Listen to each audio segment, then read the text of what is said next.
Three phase induction motor में EMF injection की जो स्पीड कंट्रोल की दूसरी मेथड है वो है स्टैटिक चर्बियस ड्राइव। इसमें बेसिक स्कीम जो है उसमें हम कन्वर्टर कास्केड का यूज करते हैं और it is employed for recovery of slip power in electrical form.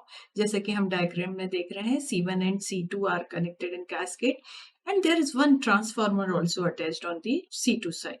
So for achieving both subsynchronous and supersynchronous speed, माने हमें सिंक्रोनस स्पीड के नीचे और सिंक्रोनस स्पीड के ऊपर यदि स्पीड कंट्रोल करना है तो ये जो दो कन्वर्टर्स दिख रहे हैं C1 and C2, they must be fully controlled thyristor bridges.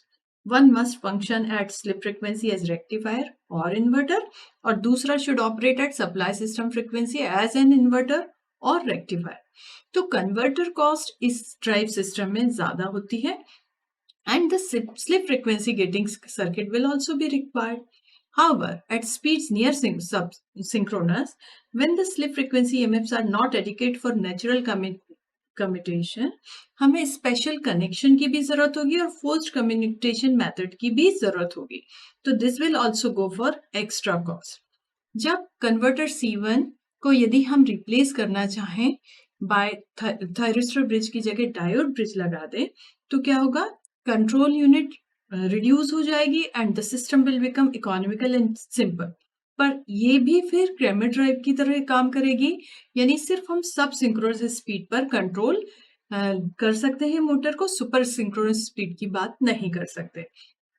तो जो स्टैटिक सर्विस ड्राइव है it provides speed control of wound rotor motor below synchronous speed, है ना। और उस पोर्शन रोटर का जो एसी पावर है, जो एयर गैप पावर है, that is converted into DC by diode bridge और control rectifier works as an inverter and converts DC power back into AC.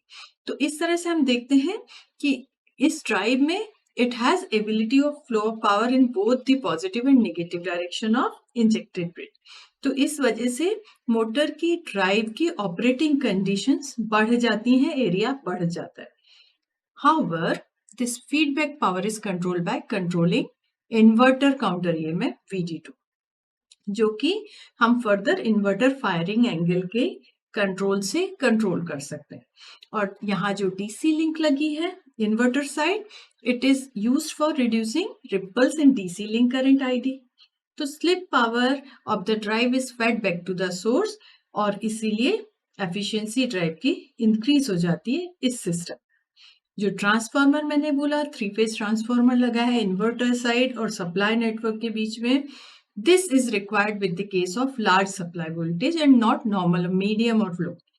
तो चूंकि voltage across the slip ring is limited और बहुत ही extremely low side होता है, तो उसका direct inversion into AC supply करने की बजाय हम ट्रांसफार्मर को यूज करते हैं।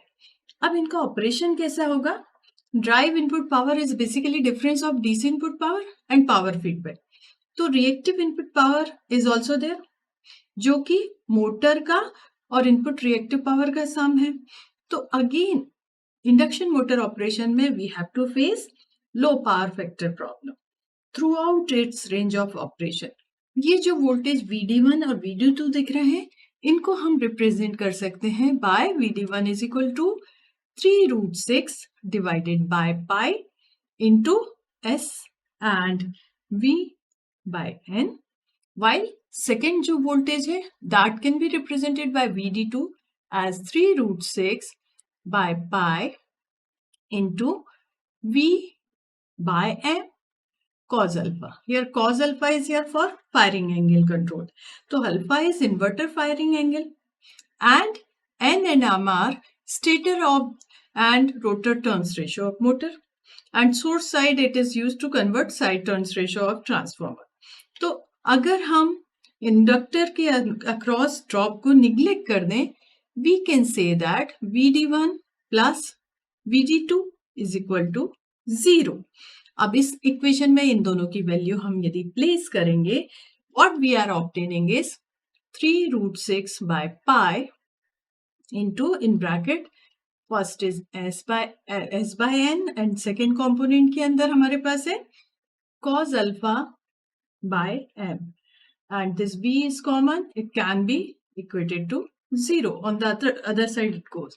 So from here we can obtain S by N is equal to minus cos alpha by M, or the slip can be given by N by M cos alpha, and or this can minus N by M can be replaced by factor A into cos alpha. So from here you can see maximum value of alpha here can be restricted to 165 degree for safe commutation, or slip can be controlled from 0 to 0.966 alpha.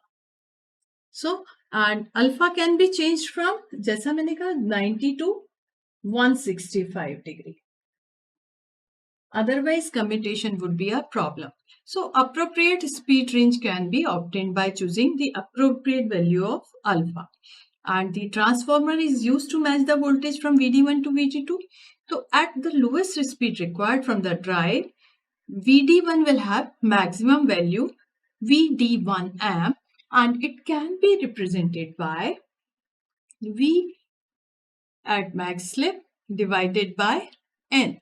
So where this SM is value of slip at lowest speed and alpha is restricted to 165. So amp should be chosen such that कि inverter voltage has value VD1 amp when alpha is 165 degree, और उस case में हमारे पास M we can say is minus 0.966 into N by S max. So once M is chosen, the highest firing angle at lower motor speed is possible, and it will also give highest firing angle at lowest reactive power at lowest speed. अब यदि हम इस circuit को further analyse करें तो हम देखते हैं जो इंडक्शन मोटर के सर्किट में अगर हम मैग्नेटाइजिंग ब्रांच को इग्नोर करें तो when referred to DC link, resistance of SRS plus RL, which are the resistances of stator and rotor, we can take them as 2 into S R dash S plus RR. This is referred to rotor side. So this gives equivalent circuit of the drive, जहाँ पर VD1 और VD2 are given. RD is the resistance of link inductor, and the total resistance becomes 2 into SRS plus RF into plus RD. अब इस static चर्बियस drive की advantage क्या है? सबसे बड़ी डिसएडवांटेज पहले हम देखें कि ये सब सिंक्रोनस स्पीड पर लो पावर फैक्टर पर काम करती है विथ रिड्यूस स्पीड. दूसरा, reactive power consumption of inverter is largely responsible for this low power factor which can not be avoided. इसका एप्लीकेशन पार्ट हम यदि बात करें तो large power fan and pump drives के अंदर this is more suited because we need only low range speed control. अब maximum slip is denoted by S max here, and then power rating of diode bridge, inverter and transformer can be just S max times. तो motor power rating जो है वो बहुत कम होती है, इसलिए इस ड्राइव को हम लो कॉस्ट ड्राइव भी कह सकते हैं. तो जहां नैरो रेंज रिक्वायर्ड हो वहां हम low cost per speed control को फिजिबल बना देते हैं with the help of this static service drive, and this provides constant torque control. जहां हमें constant power control चाहिए वहां हम static Cramer drive उपयोग करते हैं. जहां हमें constant torque control चाहिए वहां हम static Sherbius drive को implement करते हैं.